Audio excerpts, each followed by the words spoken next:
Alors, c'est toujours avec beaucoup de plaisir, j'espère que vous allez très bien. Bienvenue dans cette nouvelle vidéo. Aujourd'hui, nous allons poursuivre les analyses graphiques sur le dollar australien face au dollar canadien, comme vous pouvez le constater en graphique à 30 minutes.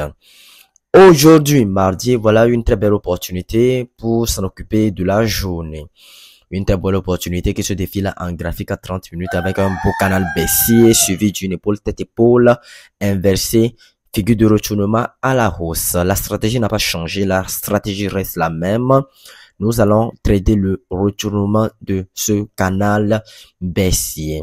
Bien sûr, en ayant pour risque ratio de minimum 2.5 à notre prise de position à l'achat sur ce graphique.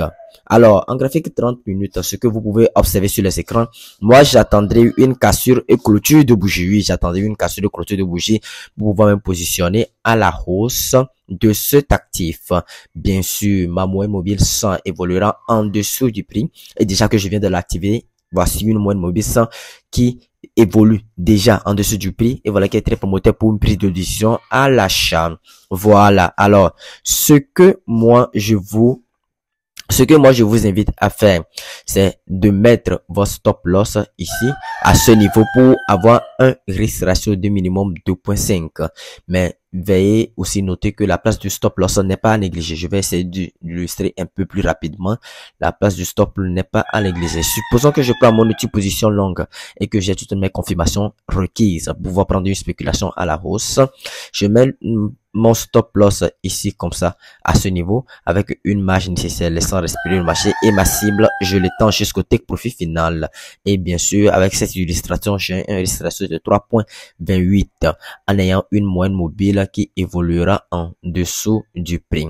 Alors, si vous n'avez pas encore regardé ma vidéo que j'ai faite sur ma chaîne vous parlant de quand est-ce qu'il faut se positionner à la cassure et clôture de bougie et quand est-ce qu'il faut se positionner au pullback, je vous invite fortement, je vous convie vivement à aller regarder cette vidéo et je pense que cette vidéo vous apportera un plus dans votre trading.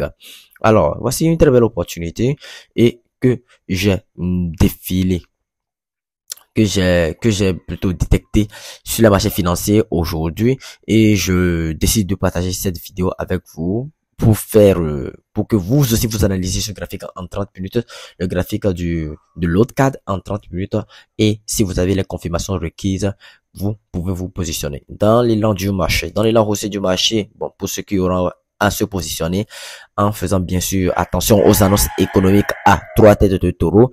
Vous devez savoir que vous devez faire attention à cette zone susceptible de retournement et c'est la zone que j'ai détectée qui pourrait faire obstacle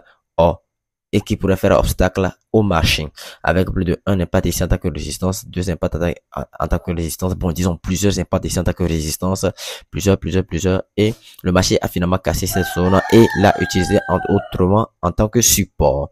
Et donc selon le visuel et selon ce que nous pouvons remarquer sur les écrans, c'est une zone susceptible de retournement, une zone où le marché pourrait probablement nous dessiner une figure de retournement, raison pour laquelle je l'ai spécifié à ce niveau. Et donc après ça, bon, le champ est libre au marché. Bien sûr, s'il n'y a pas d'inconvénient de retournement jusqu'au take profit final, le champ est libre au marché d'atteindre les take profit final se situant sur les 0,92 638.